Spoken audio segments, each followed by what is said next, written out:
Suppose I want to evaluate this integral, and suppose I want to do it by the guess and check method.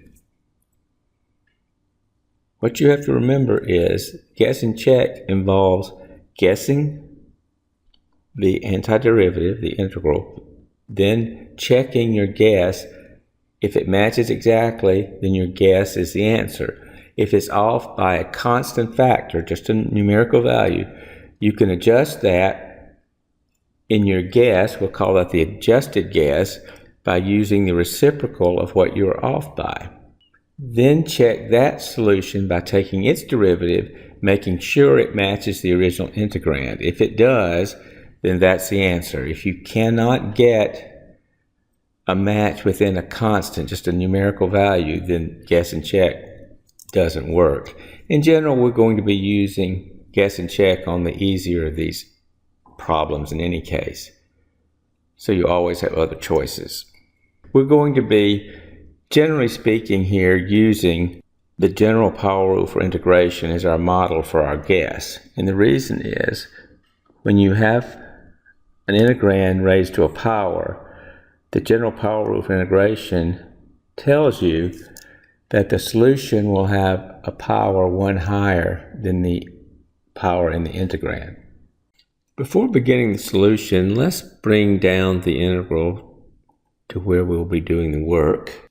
The first thing I want to do, if I'm going to in fact use the general power rule for integration and make a guess, is choose my guess to be the base raised to the 1 higher power, because the power rule tells us that if it does apply, the result will end up being of 1 higher power than the original problem. So that'll be my guess. So what do we do next? Of course, we check our guess. How do we check our guess? We take the derivative of it and see if it matches the integrand that we started with. So the derivative of the quantity x squared plus 3 raised to the 4th power would be 4 times the base raised to the 3rd power, and then take the derivative of the inside and you get 2x. Simplifying gives us 8x times the base, which is x squared plus 3, raised to the 3rd power. Now we look to see if it matches exactly. So we take the derivative of our guess and compare it to the original integrand. And if you look at those two things, you can see that they are, in fact, an exact match. So in this case, we don't have to go for an adjusted guess because there was an exact match.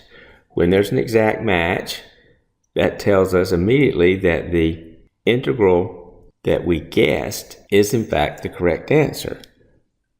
So when the first guess actually works, the answer is the guess, which in this case was the base x squared plus 3 all raised to the 4th power.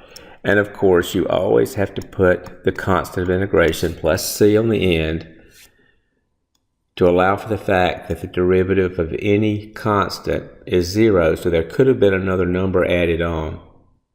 And we have to allow for that possibility. So the general solution is the quantity x squared plus 3 raised to the 4th power plus c.